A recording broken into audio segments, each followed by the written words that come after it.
Hello नमस्कार, मी स्वाती तुम्हा सर्वांचं स्वागत करते आजच्या एका नवीन व्लॉगमध्ये। व्हिडिओला सुरुवात करते। व्हिडिओ शेवटपर्यंत नक्की पहा। चॅनेलवरती नवीन असाल किंवा माझे व्हिडिओ तुम्हाला आवडत असतील तर प्लीज चॅनेलला सबस्क्राईब देखील करा। तर खूप दिवस झाले आपले व्लॉग आलेले नाही आहेत किंवा असे डेली व्हिडिओ मी आधी अपलोड करत होते, पण आता सध्या डेली व्लॉग येत नाही आहेत। अधूनमधून असे मी व्हिडिओ अपलोड करत असते। तर हा व्हिडिओ आहे नागपंचमी दिवशीचा, म्हणजेच नागपंचमी व्लॉग। पण आता नागपंचमी होऊन बरेच दिवस झाले आणि हा व्हिडिओ आत्ता येतोय, कारण की आता व्हिडिओ काही येत नाही आहेत। तर म्हटलं नागपंचमीचा छोटासा व्हिडिओ शूट केला होता, तोच तुमच्यासोबत शेअर करावा, त्यामुळे हा व्हिडिओ अपलोड करते। तर आता खूप दिवसानंतर हा व्हिडिओ येतोय आणि कसं आहे, आता व्हिडिओ काही येत नाही आहेत तर प्लीज चॅनेलला असेच कनेक्ट राहा आणि जे काही आपले जुने व्हिडिओ असतील ते पहा किंवा मी अधूनमधून असे व्हिडिओ अपलोड करत राहीन। तर प्लीज चॅनेलला कनेक्ट राहा आणि माझे व्हिडिओ तुम्हाला आवडत असतील तर प्लीज चॅनेलला सबस्क्राईब देखील करा। तर आता व्हिडिओला सुरुवात करते।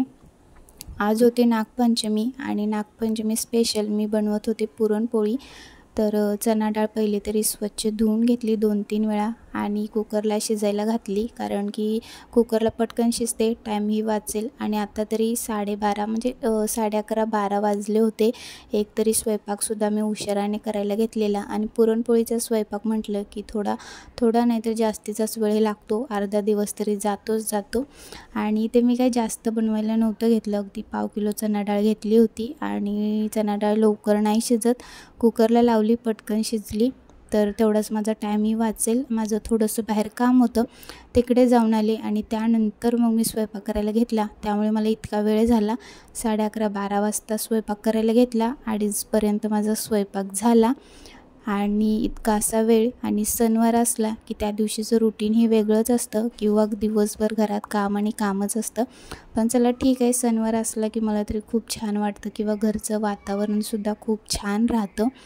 आणि आज नागपंचमी स्पेशल मी पुरणपोळी बनवत होते। म्हणजे सणवार असला की आपण गोडधोड तर बनवतच असतो, पुरणपोळी किंवा आणखी काही, तर मी तरी पुरणपोळी बनवत होते। आणि जास्त तर नागपंचमी ही असली की आपण पुरणपोळीच बनवत असतो।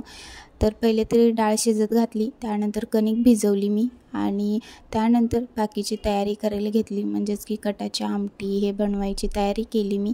आणि यावेळेस तरी कटाची आमटी इतकी छान झाली होती, पुढे मी तुम्हाला दाखवलेलंच आहे। आणि जेव्हा मी पहिल्यांदा ट्राय केली होती तेव्हा मात्र मला नव्हती जमली, कारण मी पहिल्यांदाच बनवलेलं त्यामुळे। पण आता जसं आपण बनवत जाईल, काही असो तर आपण म्हणजे शिकतो। तर माझंही तसंच झालं, जेव्हा पहिल्यांदा बनवलेलं तेव्हा इतकंसं नव्हतं जमलेलं, त्याची काही चवच वेगळी लागत होती। पण आता मात्र एकदम परफेक्ट अशी बनवायला शिकले, किंवा आत्ता आज बनवली होती ती तर एकदम एक नंबर अशी भारी झाली होती, तेही तुम्हाला मी पुढे व्हिडिओमध्ये दाखवलेलंच आहे।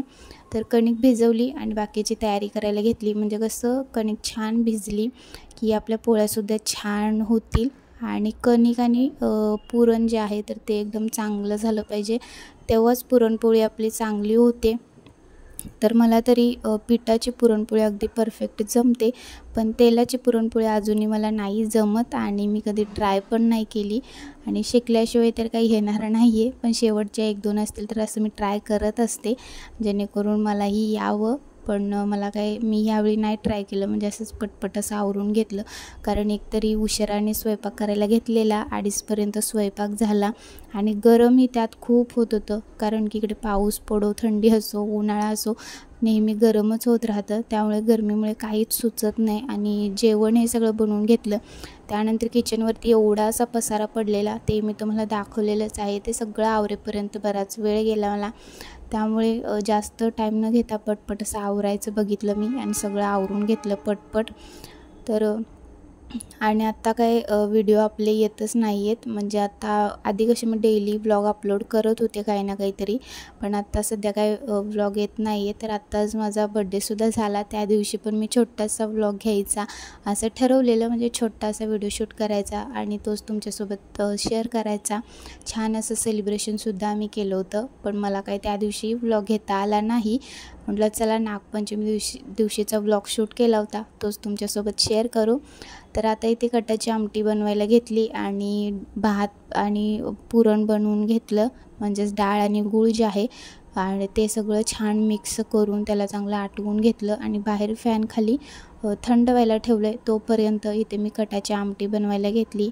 म्हणजेच डाळ शिजत घातली आणि कणिक भिजवली, तेव्हाच मी त्याची बाकीची सगळी तयारी करून घेतली होती आणि पटपट असं आवरून घेतलं. मस्त झणझणीत अशी कटाची आमटी बनवली होती आणि इतकी सुंदर आणि टेस्टलासुद्धा खूप छान झाली होती. पहिल्यांदा केली तेव्हा इतकं मला नव्हतं जमलेलं, पण आता परफेक्ट जमली.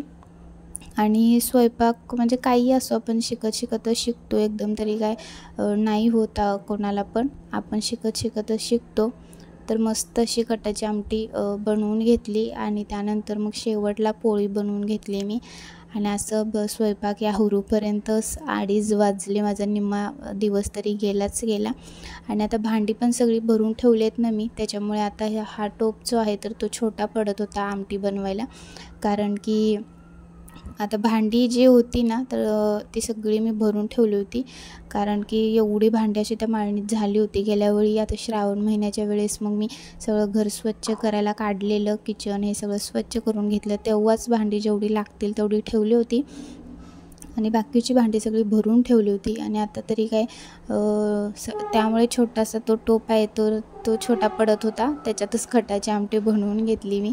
आणि त्यानंतर मग तोपर्यंत इथे पुरण पण डाळ आणि गूळ जे आहे तर ते मिक्स करून घेतलेलं, आटवून घेतलेलं, ते थंड झालं. त्यानंतर मी पुरण बनवून घेतलं. तर हे पुरण बनवायची चाळण जी आहे तर ती बेस्ट आहे, कारण की आपल्याला ना ते ह्याच्यावरती सोपं पडतं पुरण बनवायला. पुरणाची चाळण असते तर त्याच्यावरती सोपं पडतं, त्यामुळे मला तरी बरं पडतं त्याच्यावरती. आणि त्यानंतर मग इथे मी पोळी बनवायला घेतली. पोलपीठला रुमाल बांधून घेतलेला आहे. तो स्पेशली रुमाल पुरणपोळी बनवण्यासाठीच वापरत असते. इतर वेळी स्वच्छ धुवून ठेवलेला असतो, जेव्हा पुरणपोळी बनवायची तेव्हाच तो रुमाल मी वापरत असते. आणि मस्त अशा पुरणपोळ्या मी बनवून घेतल्या पटपट आणि छान पुरणपोळ्या पण झाल्या होत्या, फुगल्या होत्या एकदम मस्त अशा. आणि शिकतच आपण शिकतो. तर मला तरी तेलाची अजूनही नाही जमत, पण पिठाची मला पुरणपोळी अगदी छान परफेक्ट जमते. तशी पिठाची पुरणपोळी काय एवढी अशी अवघड नाही आहे असं मला वाटतं, पण तेलाची थोडीशी अवघड आहे. पण शिकली तर जमेल, पण मला काय अजूनपर्यंत नाही येत. पण ठीक आहे, पिठाची पुरणपोळी तर छान टम्म फुगल्या होत्या, जसं की व्हिडिओमध्ये तुम्हाला सुद्धा दिसते. आणि अशाच छान अशा पोळ्या येत राहिल्या तर करायलासुद्धा चांगलं वाटतं. नाहीतरी काही ना काहीतरी बिघडलं की मग करायची इच्छाच जाते किंवा करायला खूप कंटाळ येतो, नको वाटतं करायला. पण सुरुवातीपासूनच छान अशा पुरणपोळ्या येत राहिल्या तर करायलासुद्धा चांगलं वाटतं. आणि मेन म्हणजे कणिक आणि पुरण चांगलं आलं की पुरणपोळी चांगली येतेच. तर सगळा हा म्हणजे स्वयंपाक आवरून घेतला. बघू शकता इथे मस्त पुरणपोळी आहे आणि एकदम छान अशी झणझणीत कटाची आमटी, कुकरमध्ये भात होता आणि असं माझा संपूर्ण स्वयंपाक झालेला. आणि त्यानंतर किचन स्वच्छ करायला घेतलं. जसं की तुम्ही बघितलंच असेल की किचन किती घाण झालेलं.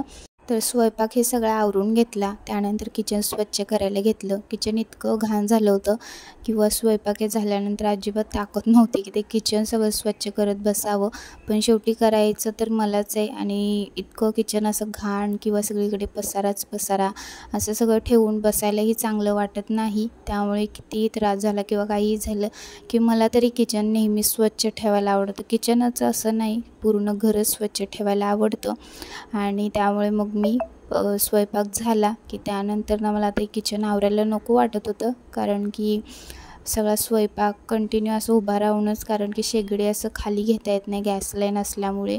त्यामुळे उभा राहूनच जेवढ्या काय पुरणपोळ्या होत्या तर त्या सगळा स्वयंपाक मी उभा राहूनच करून घेतला.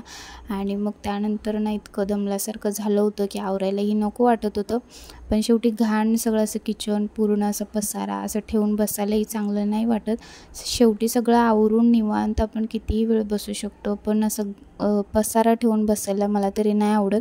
त्यामुळे म्हटलं जाऊ दे, जास्तीत जास्त अर्धा तास लागेल सगळं आवरायला. त्यामुळे मग मी स्वयंपाक झाला त्यानंतर लगेच पटपट असं किचन आवरून घेतलं, पाणी टाकून स्वच्छ धुवून घेतलं, कारण की सगळीकडे पीठ सगळीकडे सांडलेलं आणि जरी पुसून घेतलं तरी इतकं छान स्वच्छ पुसून नाही होत.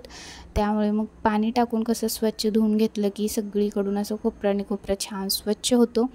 तर हे सगळं मी आवरून घेतलं. भांडी पण जशी स्वयंपाक करतील म्हणजे स्वयंपाक करत करतच मी भांडी घासून घेत असते, त्यामुळे भांडी इतकी जास्तीची पडलेली नव्हती. थोडीशी भांडी होती स्वयंपाक झाल्यानंतर, ती घासून घेतली. त्यानंतर पाणी टाकून किचन स्वच्छ साबणाने घासून घेतलं आणि छान असं चकचकीत केलं. स्वच्छ किचन असलं की खरंच खूप छान वाटतं बघायलाही आणि स्वयंपाक करायलाही. तर सगळं आवरून घेतलं. आजची संध्याकाळ अगदी निवांत होती, कारण की स्वयंपाक दुपारीच झालेला, त्यामुळे किचनही स्वच्छ झालेलं, त्यामुळे आजची संध्याकाळ अगदी निवांत होती. काही स्वयंपाक हे करायची गरज नव्हती आणि कधीतरी असा निवांत वेळ असला खरंच खूप छान वाटतं. चला मग छोटासा व्हिडिओ इथंच एंड करते. Bye bye.